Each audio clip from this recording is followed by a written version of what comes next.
Morning दोस्तों। तो आज हम लोग पढ़ाई करेंगे combination of SHM in perpendicular direction, that is SHM lecture number 6।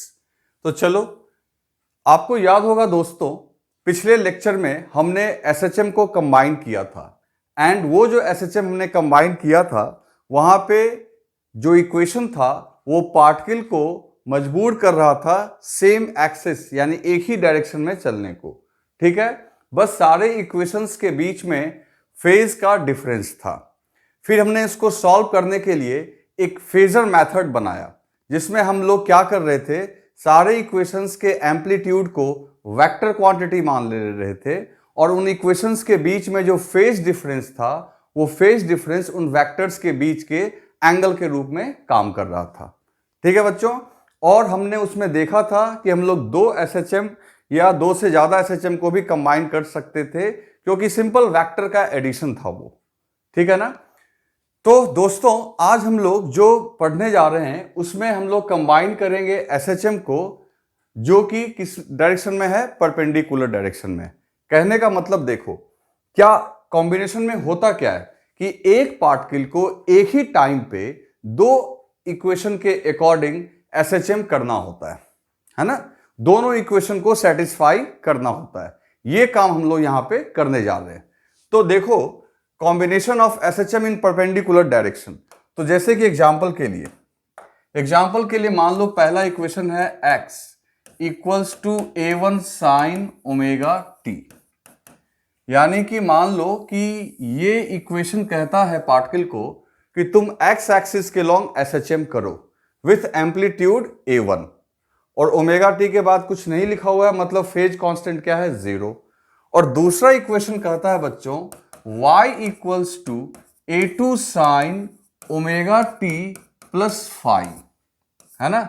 दूसरा इक्वेशन कहता है कि नहीं, तुम इस हिसाब से एसएचएम करो, लेकिन तुम y का मतलब ही हो गया कि तुम्हारा कोऑर्डिनेट बदलना चाहिए y के लॉन्ग। एक कहता है x के लॉन्ग तुम ऑसिलेट करो और दूसरा कहता है y के लॉन्ग ऑसिलेट करो। तो अगर ये दोनों मोशन यानी ये दोनों फैक्टर अगर पार्टिकल को एक साथ करना हो तो वो एक रिजल्टेंट मोशन करेगा। आपको याद होगा कि जब हम लोग मोशन पढ़ रहे थे तो हमने 2 डायमेंशनल मोशन पढ़ा था, जहां पार्टिकल एक प्लेन में चलता था, इस तरीके से चलता था कि उसके दोनों कोऑर्डिनेट्स ही टाइम के हिसाब से चेंज करें। तो कुछ इस तरीके से तुम सीधा ऐसे मान लो। देखो, इसमें बहुत आसान चीज है। ये पार्टिकल का x कोऑर्डिनेट है जो किसका फंक्शन है, टाइम का। ये पार्टिकल का y कोऑर्डिनेट है जो किसका फंक्शन है, टाइम का। आपको पार्टिकल को ऐसे चलाना है कि उसका x कोऑर्डिनेट भी टाइम के हिसाब से बदले और y कोऑर्डिनेट भी। तो जो पार्टिकल का रिजल्टेंट मोशन होगा यानी रिजल्टेंट पोजीशन जो होगा वो इस x और y के दोनों के कॉम्बिनेशन के रिजल्टेंट के बराबर होगा। तो हम लोग यही पता करना चाह रहे हैं कि ये जो इसका पोजीशन है वो टाइम के हिसाब से ये कैसा मोशन करेगा। ठीक है ना। मतलब कि in this case particle is subjected to perform two SHMs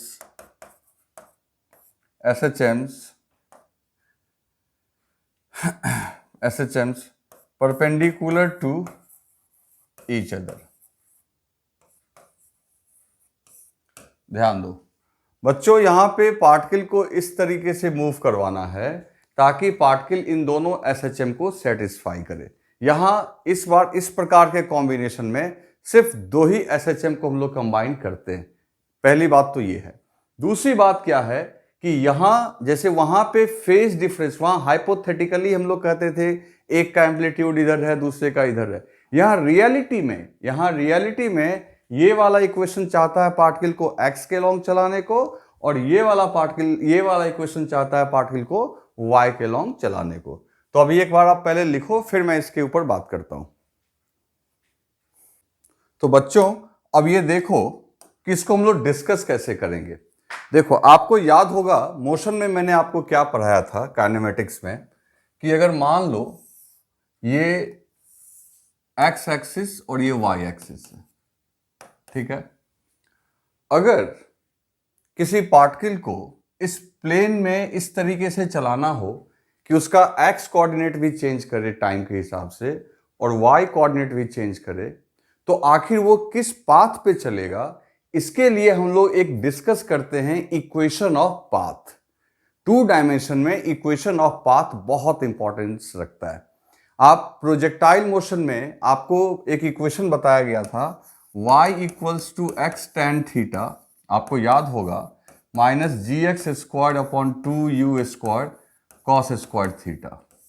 ये इक्वेशन ऑफ पैराबोला होता है, तब जाके प्रोजेक्टाइल में पार्टिकल जो है पैराबोलिक पाथ पे चलता है।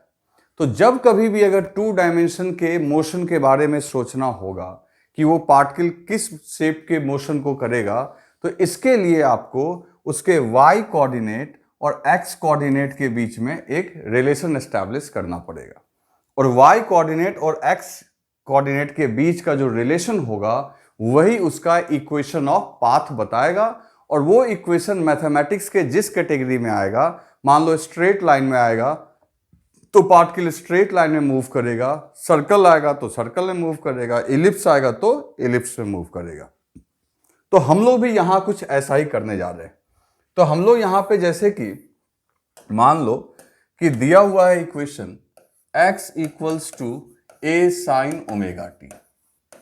अब ये पार्टिकल का टाइम के हिसाब से वेरी करने वाला है x कोऑर्डिनेट, फिर ये है a sine omega T, a1 कर लो इसको a2 प्लस फाइव।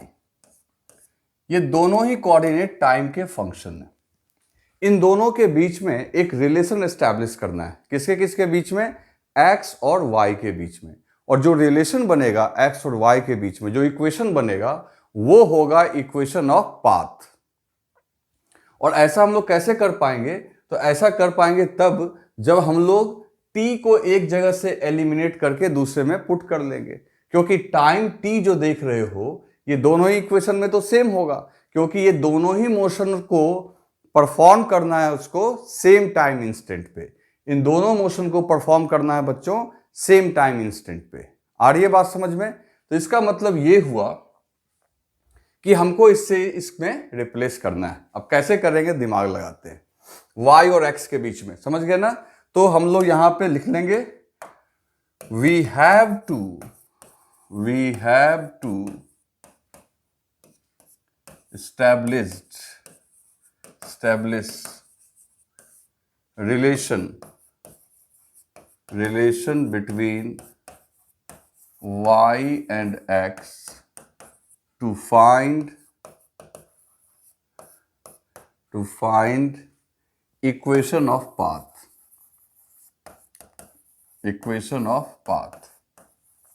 चलो कैसे आएगा देखते।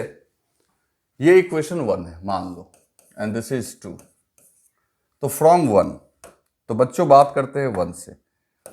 थोड़ा आपको इसमें पेशेंस रखना होगा, कैलकुलेशन है।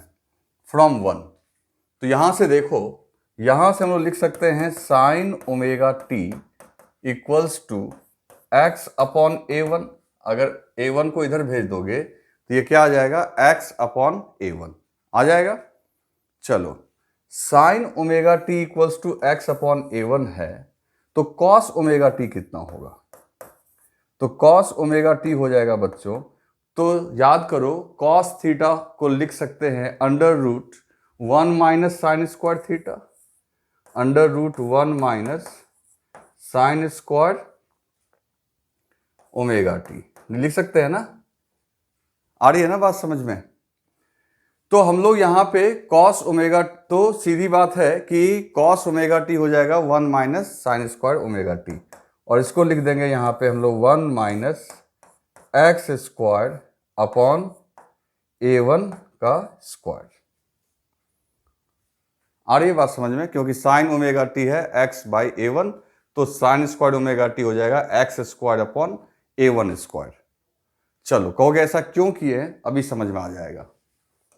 अब आ जाओ इक्वेशन 2 में। फ्रॉम इक्वेशन 2, तो इक्वेशन 2 में देखो क्या लिखा हुआ है, y इक्वल्स टू a2। अब ये sine omega t plus phi है, तो इसको मान लो a और इसको मान लो b, तो ये हो जाएगा साइन a प्लस b। तो इसको हम लोग लिख सकते हैं बच्चों sine omega t into sine phi, लिख सकते हैं, sorry sine a plus b को लिख सकते हैं sine a into cos b,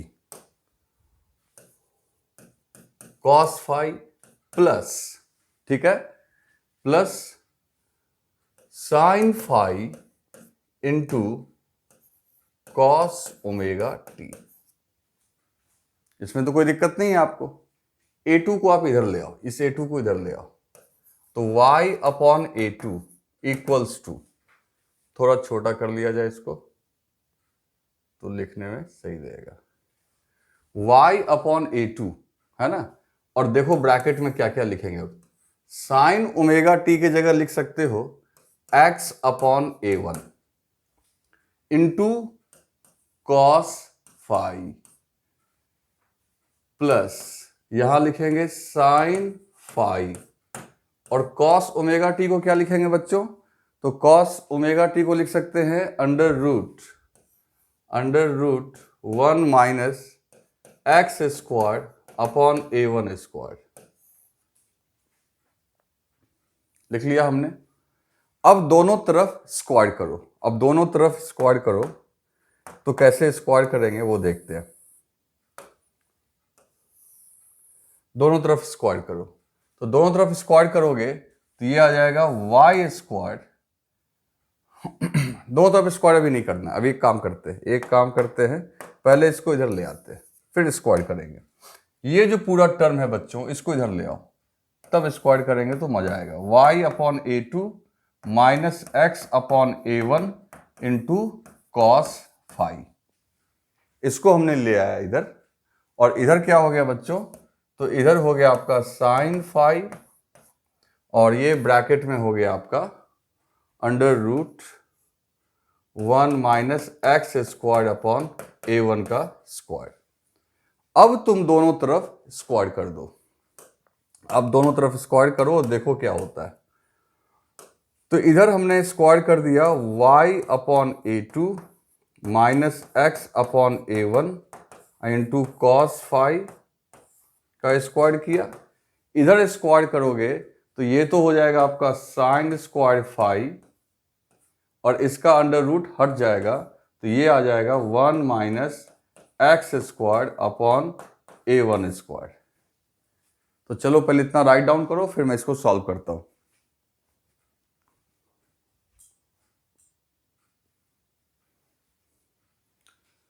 अब बच्चों देखो इसको स्क्वायर करने पे, तो देखो ये a माइनस बी का होल स्क्वायर है, तो ये आएगा आपका y square upon a2 square, फिर ये हो जाएगा x square upon a1 square, this is cos square phi, फिर ये माइनस हो जाएगा 2xy upon a1 a2 into cos phi, देखते जाओ।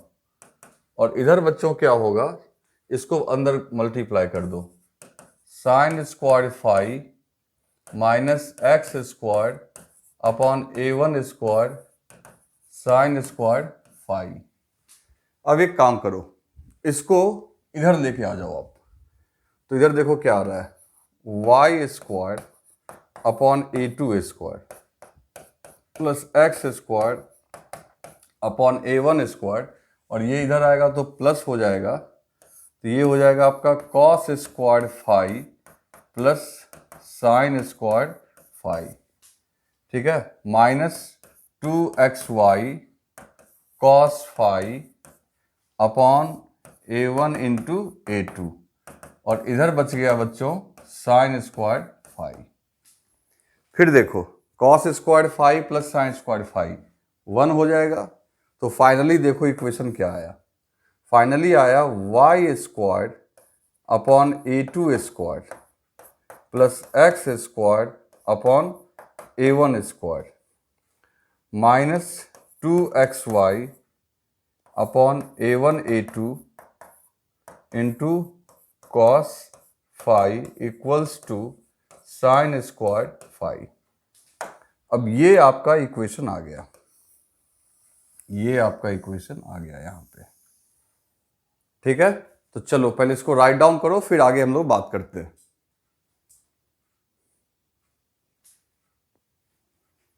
तो दोस्तों अब ये देखो आपका इक्वेशन ऑफ पाथ निकल के आ गया। अब इस इक्वेशन को पहचानो, ये कौन सा इक्वेशन है। तो ये साइन स्क्वायर फाई तो एक कांस्टेंट का काम ही करेगा, क्योंकि फाई एक इनिशियल दोनों के बीच का फेज का डिफरेंस है।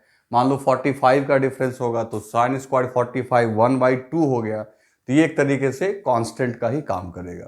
तो आपको याद होगा मैथमेटिक्स से कि this is equation of ellipse. ये इलिप्स का इक्वेशन है बच्चों। इलिप्स समझते हो, आपने मैथमेटिक्स में पढ़ा होगा, ये इलिप्टिकल पाथ होता है।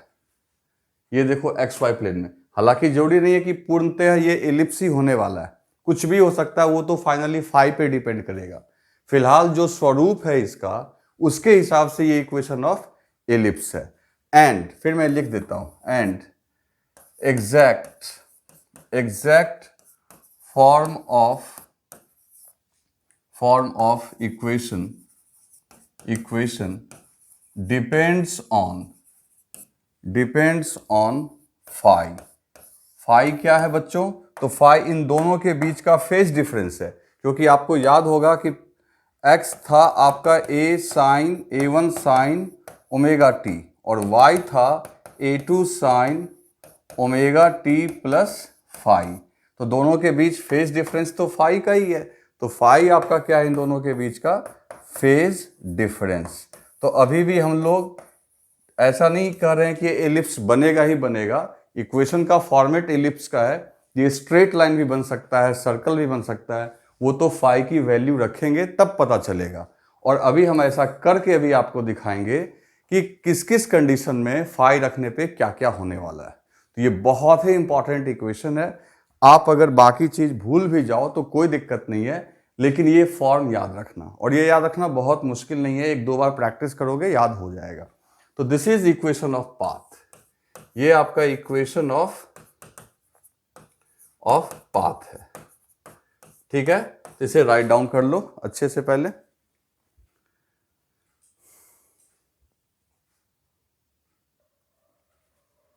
तो दोस्तों अब देखो इसमें केस नंबर 1, अगर फाई की वैल्यू 0 हो, फाई की वैल्यू 0 हो, इसका मतलब है कि x इक्वल टू हो A1 साइन ओमेगा टी और y इक्वल टू भी हो बच्चों A2 साइन ओमेगा टी, यानी दोनों के बीच में कोई फेज डिफरेंस ना हो। तो ठीक है, तो फिर कैसा पार्टिकल का पाथ होगा वो देखो। अभी हमने इक्वेशन जो बनाया था वो क्या था, y अपॉन A2 का स्क्वायर, यही था ना। देखो y अपॉन A2 का square plus x upon A1 का स्क्वायर। तो अगर मान लो कि फाई की वैल्यू 0 हो गई तो ये ऐसे लिखेंगे, x square upon A1 square लिखेंगे। ठीक है, फिर लिखेंगे माइनस 2xy और नीचे में A1 A2 और cos फाई था तो 0 डिग्री cos 0 क्या होता है 1, तो यहां पे इंटू 1 करेंगे तो उसको 1 रहने दो। और इधर था बच्चों साइन स्क्वायर फाई, है ना, तो साइन 0 क्या होता है 0, तो इधर लिख दो 0। ठीक है, अब जरा इसको देखो, आपको ये लग रहा है कि नहीं, this is a square plus b square minus 2ab, तो इसको हम लोग लिख सकते हैं y upon A2 plus x upon A1 का होल स्क्वायर इक्वल्स टू 0। अगर इस स्क्वायर को हटा देंगे तो y upon A2 plus x upon A1 equals to 0। Clear, अब इसको उधर भेज दो, तो यहां से आ जाएगा y upon A2 equals to ध्यान से देखना, ये माइनस प्लस नहीं, ये माइनस होगा ना, ये a square plus b square minus 2ab है, यहां तो माइनस लिखोगे। अब ये उधर गया तो प्लस हो जाएगा, that is x by a1। तो y इक्वल्स टू क्या निकल के आएगा, तो y इक्वल्स टू निकल के आएगा a2 upon a1 into x. अब जरा आप गौर से देखना,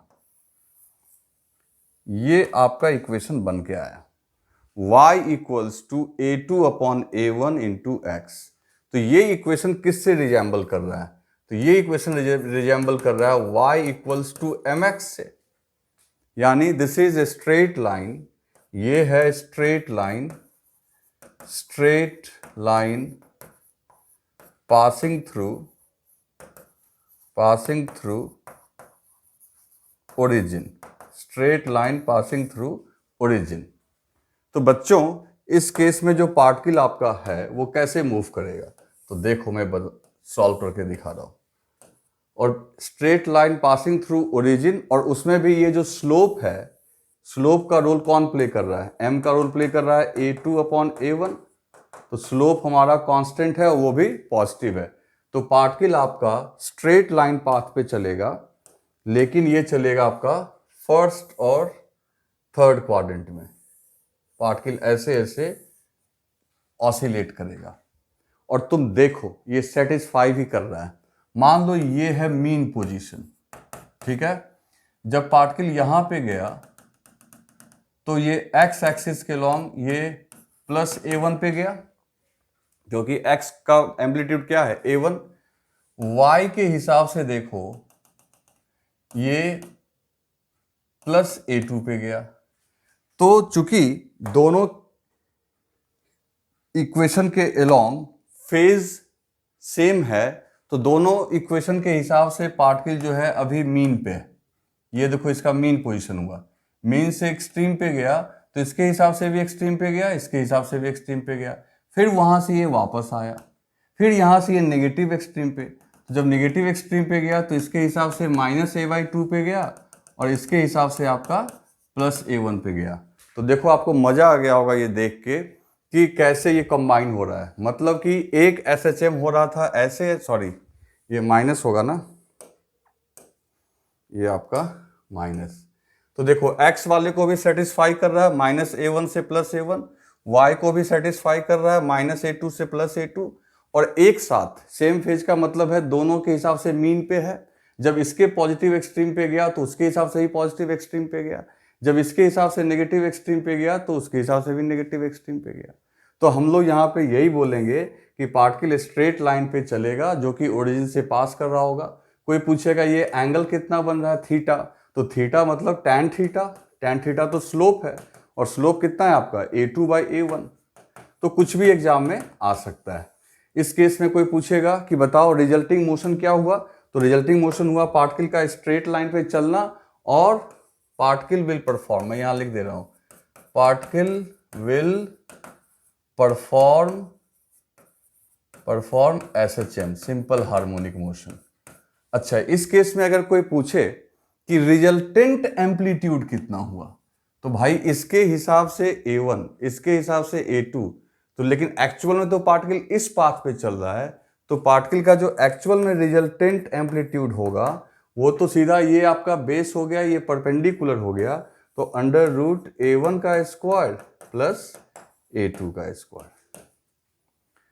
ठीक है, तो देखो वो एलिप्स का इक्वेशन कैसे आपका स्ट्रेट लाइन बन गया, और ये सारा कुछ किसकी वजह से हो गया, फाई की वजह से। तो इसे राइट डाउन कर लो।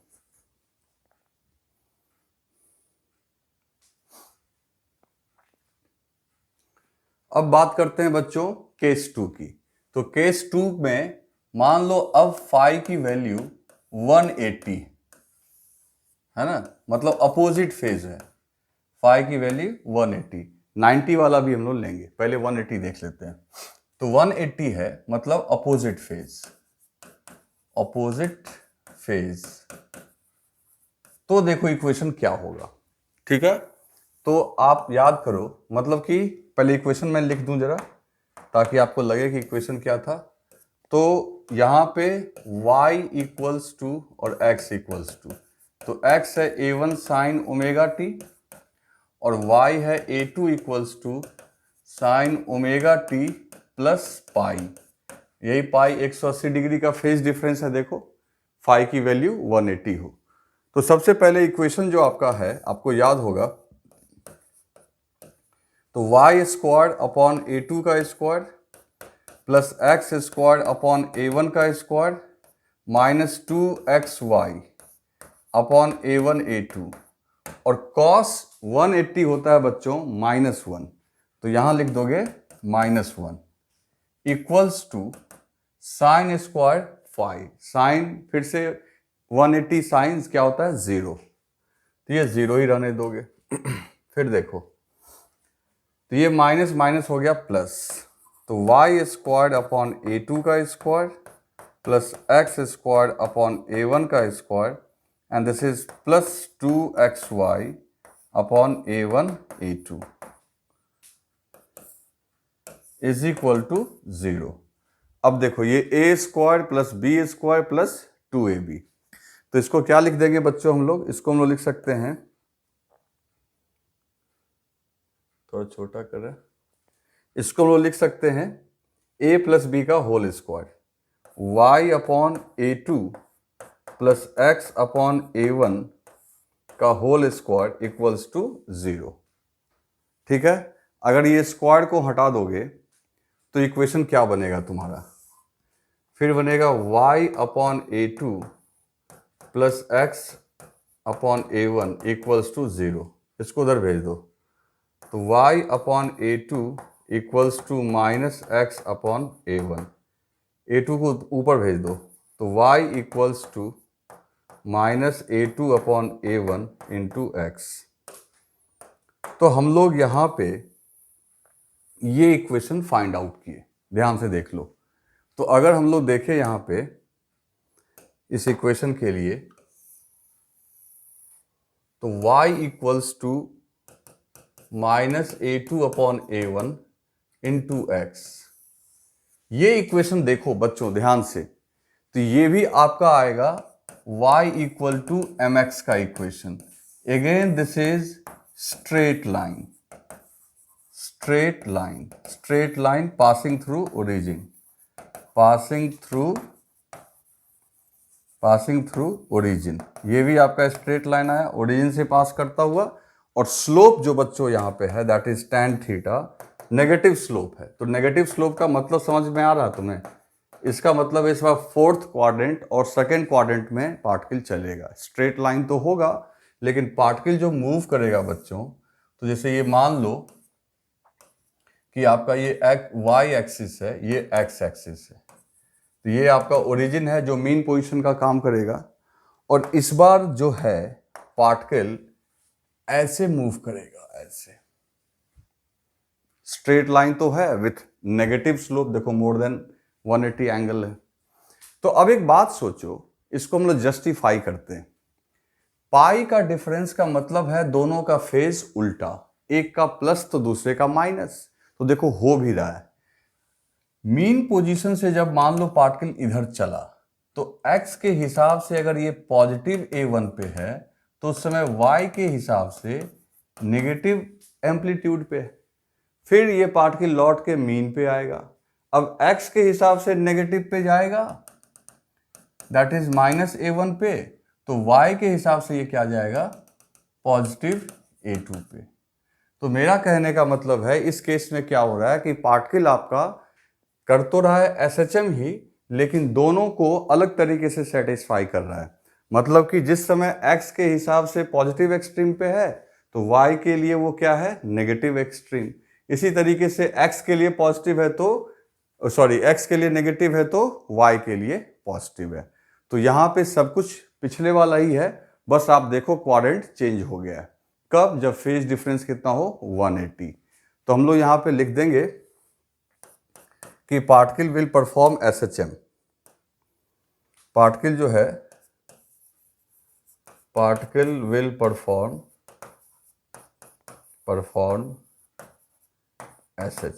SHM करेगा, ठीक। और एम्पलीट्यूड की बात करोगे तो फिर से वही लिख दो ना, under root A1 square plus A2 square, उसमें कोई दिक्कत नहीं है। तो इसको राइट डाउन कर लो।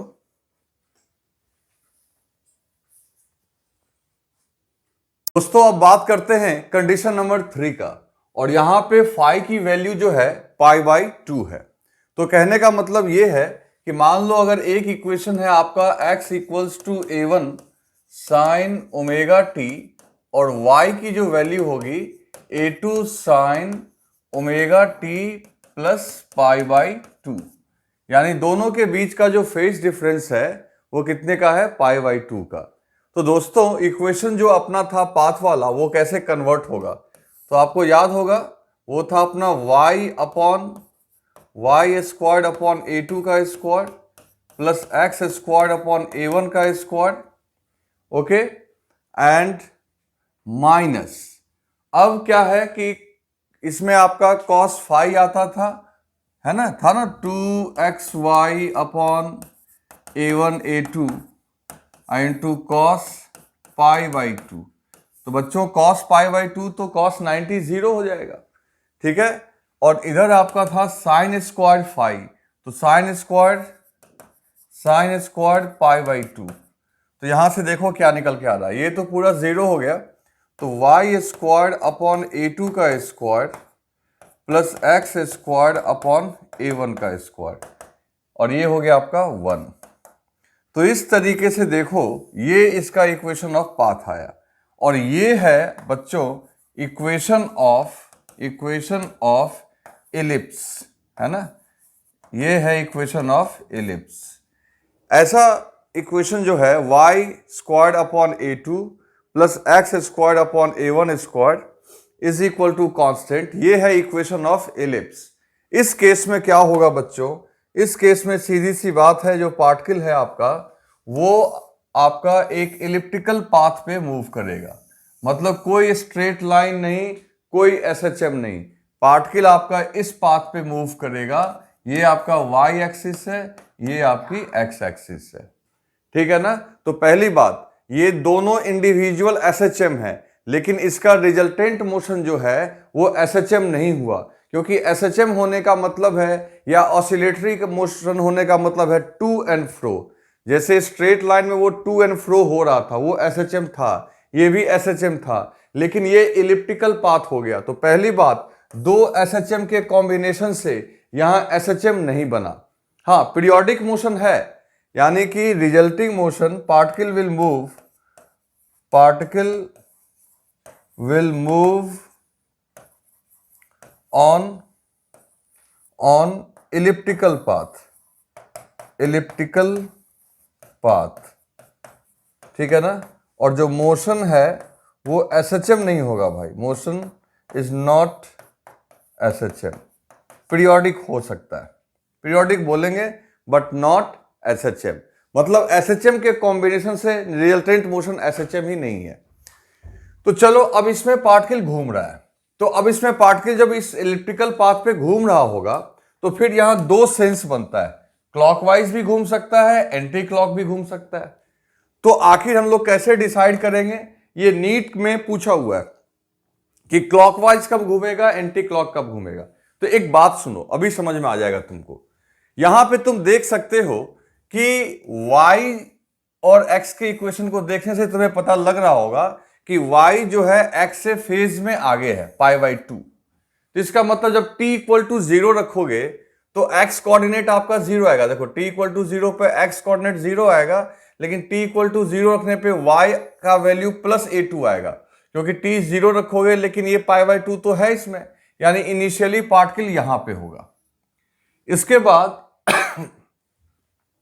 यानी कि पार्टिकल का कोऑर्डिनेट हो गया 0, प्लस A/2। अब सोचो, अब इसके बाद क्या होगा, x कोऑर्डिनेट हो गया आपका 0 और y अपने पॉजिटिव एक्सट्रीम पे है। अब y के हिसाब से इसको आना चाहिए मीन पे और x के हिसाब से जाना चाहिए एक्सट्रीम पे, यानी पार्टिकल यहां से चल के आपका यहां पे पहुंच जाएगा। तो देखो x के हिसाब से ये एक्सट्रीम पे चला गया प्लस A1 पे, और y के हिसाब से क्या हो गया 0। तो इसका मतलब पार्टिकल यहां से यहां आया। फिर क्या होगा, फिर आपका x के हिसाब से मीन पे होगा, y के हिसाब से नेगेटिव एक्सट्रीम पे होगा -a/2। फिर क्या होगा, फिर पार्टिकल यहां से यहां आएगा। इससे क्या फायदा होगा, x के हिसाब से अब वो -a1 पे आएगा, y के हिसाब से मीन पे आएगा, एंड सो ऑन।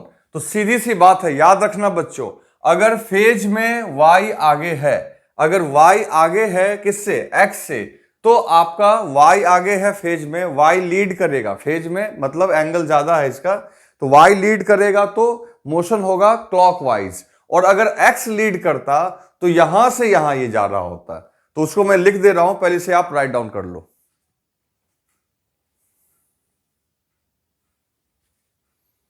तो दोस्तों हम यहां पे बोल सकते हैं, इस पॉइंट को लिख देते हैं, if y leads the x by π/2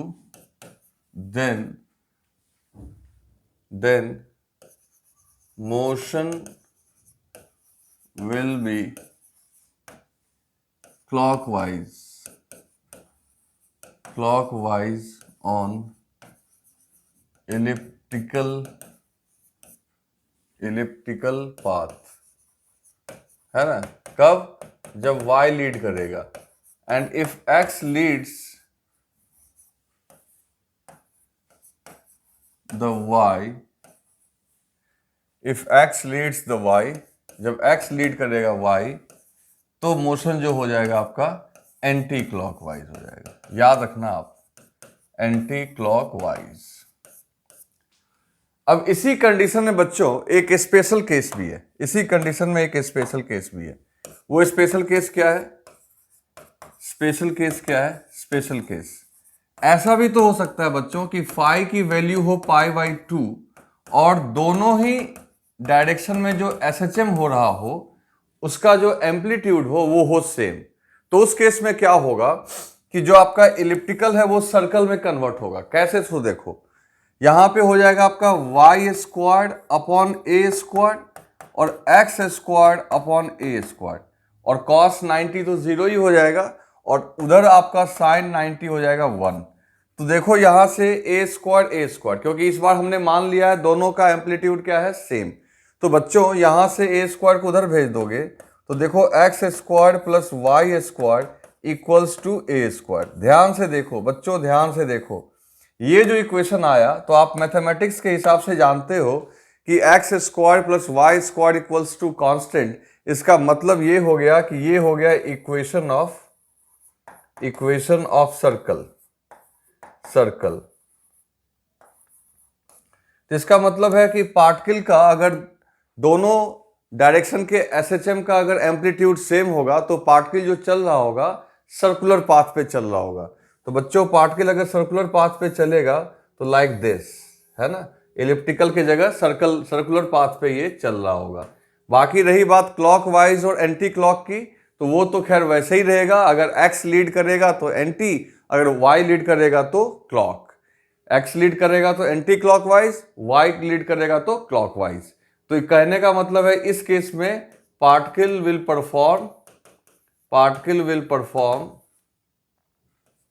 perform circular motion. और रेडियस कितना होगा इस सर्कुलर मोशन का, तो सीधी सी बात है a के बराबर, यानी एम्पलीट्यूड के बराबर, ठीक है ना, रेडियस एम्पलीट्यूड के बराबर होगा। SHM नहीं होगा भाई, SHM नहीं होगा, सर्कुलर मोशन SHM नहीं है, नॉट SHM। तो ये कंपटीशन में पूछता है बच्चों, तो याद रखना इन केसेस को। तो ये आपका जो केस नंबर 3 था, कंडीशन नंबर 3 था, उसका ये स्पेशल केस है। अगर एम्पलीट्यूड सेम नहीं होगा तब तो एलिप्टिकल पाथ होगा, जो कि मैंने बनाया था। देखो ये एलिप्टिकल हो गया अगर नहीं हुआ सेम तो, और अगर सेम हुआ तो बच्चों ये क्या हो जाएगा आपका, सर्कुलर। तो इसे राइट डाउन कर लो।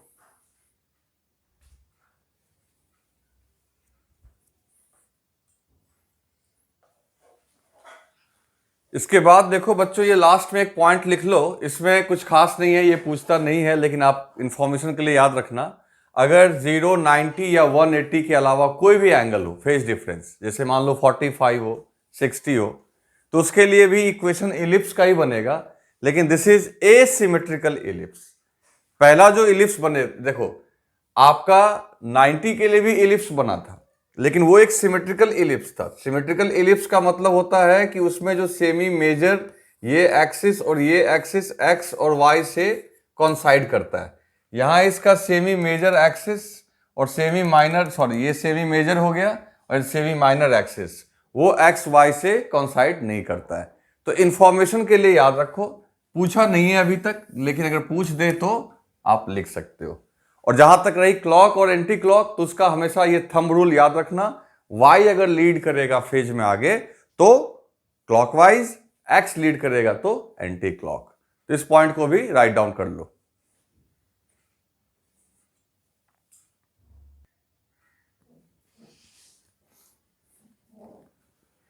तो बच्चों अब एक आखिरी चीज है इसमें, that is damped harmonic motion. देखो इसका क्या कहना है। देखो हम लोग क्या अज्यूम करके चल रहे थे कि कोई भी रेसिस्टेंस या फ्रिक्शन नहीं है, तो एक बॉडी को अगर खींच के छोड़ दोगे तो बहुत लंबे समय तक, इनफाइनाइट तक ऑसिलेट करेगा। और साथ ही साथ हमने कंजर्वेशन ऑफ एनर्जी भी लगा दिया था कि एनर्जी भी कंजर्व होगी। लेकिन बच्चों ये फैक्ट नहीं है। तुमको भी पता है कि अगर कोई एसएचएम करता है तो वहां पे एयर ड्रैग, एयर का फ्रिक्शन लग सकता है, बाकी चीजें भी लग सकती है।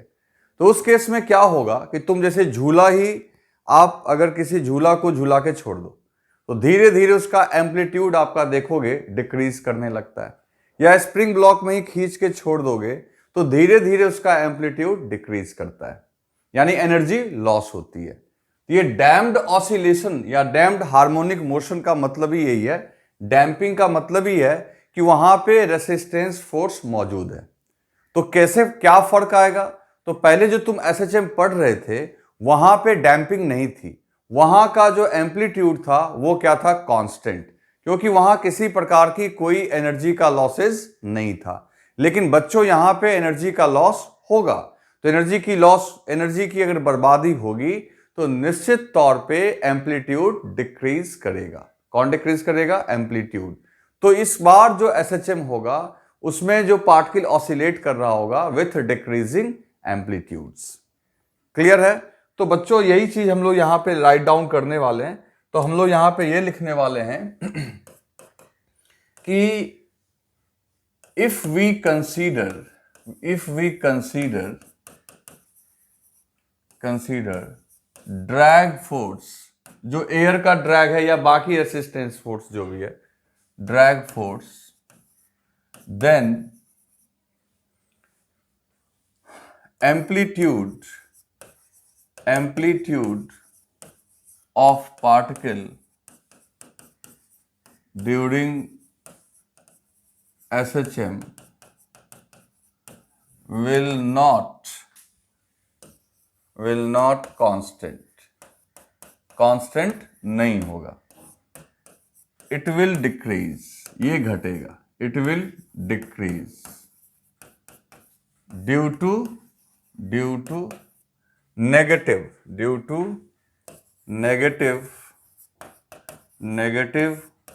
work done by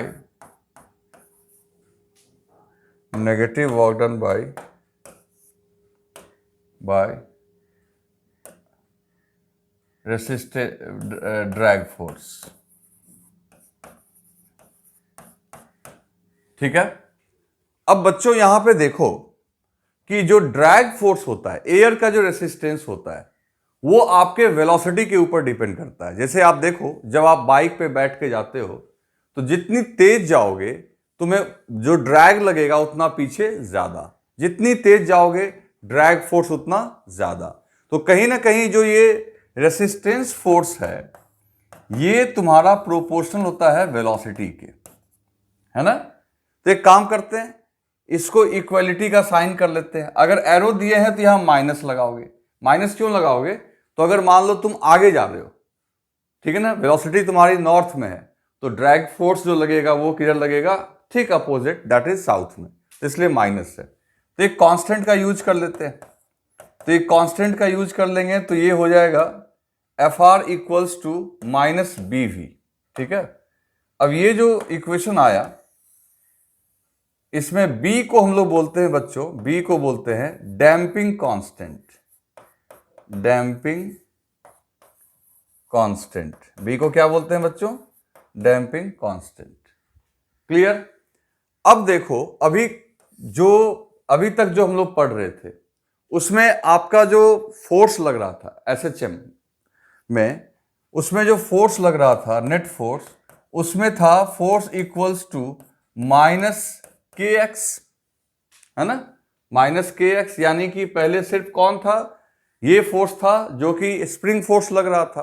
तो मान लो अगर तुम मीन पोजीशन से एक्सट्रीम की तरफ जाते हो तो पहले तो स्प्रिंग खींच रहा था पीछे, स्प्रिंग के साथ साथ अब तो एक ड्रैग फोर्स भी पीछे लगेगा, तो वो हो जाएगा आपका माइनस बी वी, है ना। तो इस तरीके से F equals to minus k x minus b we, ये एक्स्ट्रा ऐड हुआ, तो ये F के जगह हम लोग क्या लिख सकते हैं? Mass into acceleration is equal to minus k x minus b v. एक काम करो, सबको एक तरफ ले आओ। तो यहां से बच्चों एक इक्वेशन आपको जनरेट होगा, that is M A plus K X plus B V equals to 0। आ रही है बात समझ में? अब इन सब में अगर m को कॉमन लेके उधर भेज दे तो ये क्या आएगा? a plus k by m into x plus b by m into v equals to 0। बच्चों कहोगे ये क्या कर क्या रहे हैं हम लोग? ये हमने एक इक्वेशन का फॉर्मेट जनरेट किया है। कोई भी इक्वेशन अगर इस फॉर्मेट में हो, जहां ये हो गया एक्सेलरेशन, यहां हो गई वेलोसिटी, या सॉरी पोजीशन, और यहां हो गई वेलोसिटी, तो समझो, और सबका एडिशन 0 हो, तो समझ जाना कि दिस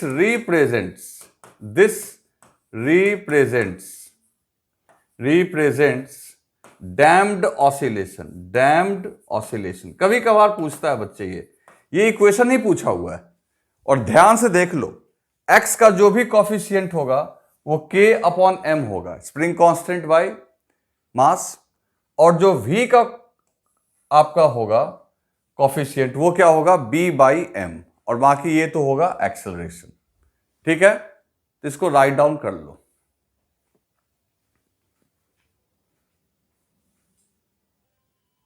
अब बच्चों देखो, जो आपका एसएचएम का इक्वेशन है उसका जनरल इक्वेशन क्या आया था हम लोग का निकल के? x equals to a sine omega t plus five. तो कहोगे कि डैम्पिंग आने के बाद क्या वो एसएचएम कर रहा होगा? ऑफ कोर्स कर रहा होगा, तभी तो इसको नाम रखे हुए डैम्ड हार्मोनिक। एसएचएम अभी भी है, लेकिन एसएचएम में कुछ कुछ डिफरेंस आ गया। जैसे पहले ये होता था एक कांस्टेंट, लेकिन अब ये ए होगा वेरिएबल, क्योंकि ये एम्पलीट्यूड खुद घट रहा होगा।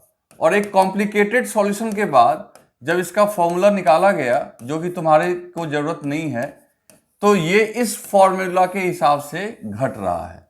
यानी यहां जो ए है वो दरअसल इस फॉर्मूला से दिया जाएगा, जहां पे ए नॉट जो है आपका, जब एसएचएम शुरू हुआ उस समय का एम्पलीट्यूड है, इनिशियल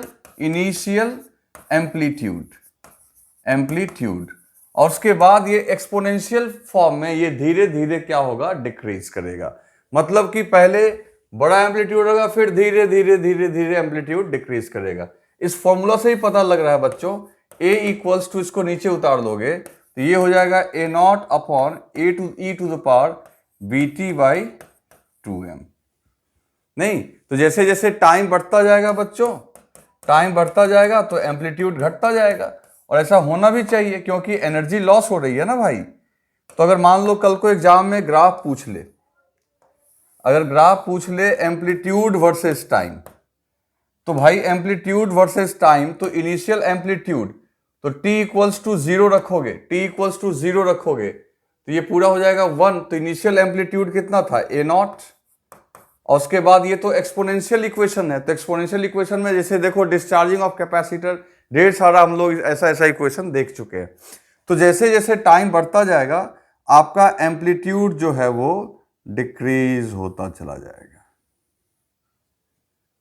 आ रही है ना बात समझ में? तो एक तो ये ए की जगह आप ये लिखोगे। दूसरा, ये जो फ्रीक्वेंसी ओमेगा है तो ये भी बदलेगा।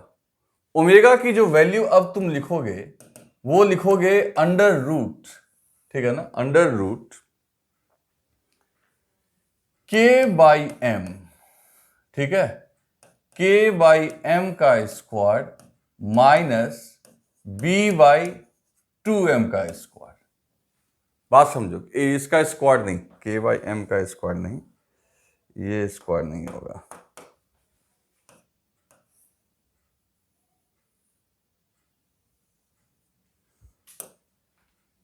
के by m minus b by 2m का स्क्वायर। कहोगे इसका क्या मतलब हुआ सर?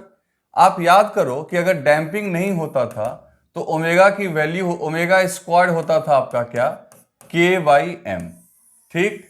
लेकिन यहां पे क्या हो गया, तो देखो के बाई एम है तो ओमेगा इक्वल्स टू हो गया ओमेगा नॉट का square minus b by 2m का स्क्वायर।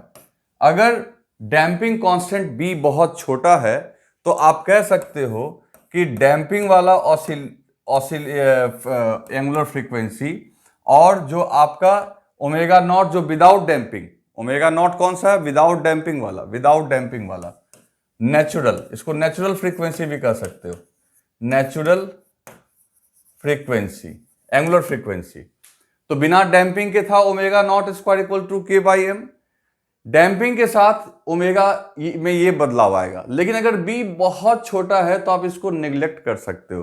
तो हम ये कहना चाह रहे हैं कि जो आपका यहां पे जो ओमेगा है वो डैम्पिंग या बिना डैम्पिंग के से फर्क इस पे नहीं पड़ता है, लेकिन एम्पलीट्यूड पे तो फर्क पड़ता है। तो अगर ए की वैल्यू यहां पुट कर दें बच्चों तो ये इक्वेशन पूरा ऐसे दिखेगा। अब देखो डैम्पिंग का इक्वेशन ऐसे दिखेगा, x equals to a not e to the power minus b t by 2m और साइन ओमेगा टी प्लस 5, ठीक है ना। ये ओमेगा का भी अगर ओरिजिनल वैल्यू लिखना चाहोगे फिर तो ये लिखना पड़ेगा, लेकिन चूंकि हम लोग इसको नेग्लेक्ट कर सकते हैं, कब नेग्लेक्ट कर सकते हैं, जब b क्या हो, वेरी वेरी स्मॉल, ठीक है। अच्छा अब देखो, ये तो ग्राफ हमने बनाया a वर्सेस t का। मान लो कि फाई की वैल्यू 0, अगर फेज कांस्टेंट 0, तो जो पार्टिकल का पोजीशन का इक्वेशन जो आएगा x equals to a not e to the power minus b t by 2m into sine omega t. तो बच्चों पहले जो इक्वेशन आता था, पहले जो हम लोग पोजीशन वर्सेस टाइम ड्रॉ करते थे तो साइन का ग्राफ आता था ऐसे, ऐसे आता था, याद है। लेकिन अब कैसे ये आएगा सो समझो, इसको मिटाते हैं। अब ये ऐसे आएगा, कुछ ऐसे, देखना ध्यान से। अब ये देखो ऊपर गया, सब कुछ पैटर्न वही होगा, लेकिन तुम एक बात गौर करना, क्या हो रहा है, पैटर्न वही है लेकिन एम्पलीट्यूड धीरे धीरे धीरे धीरे घट रहा है। सिर्फ एम्पलीट्यूड का ग्राफ बनाओगे तब तो ये ऐसा ग्राफ आएगा, लेकिन पोजीशन वर्सेस टाइम बनाओगे तो तुम देख रहे हो कि एम्पलीट्यूड की वैल्यू लगातार यहां से और घट गई और घट गई, और इनके सारे टिप को मिलाओगे तो यही शेप आ जाएगा, इसके इन सभी के टिप को मिलाओगे तो यही शेप आएगा। तो इतनी सारी चीजें आप डैम्प्ड ऑसिलेशन के बारे में याद रखिए। इस पे मैंने क्वेश्चन डीपीपी में दे दिया है, वहां हम लोग डिस्कस करेंगे इसको। तो डैम्प्ड ऑसिलेशन को लेके इतनी बातें याद रखो, कम से कम ये एम्पलीट्यूड एक्सपोनेंशियल फंक्शन में है और बाकी ये ग्राफ है। तो बच्चों ये सब कुछ था एसएचएम के बारे में, तो आप रिवाइज कीजिएगा। और हम लोग एक डीपीपी मैंने ऑलरेडी दे रखा है, एक डीपीपी और आएगा इस पे।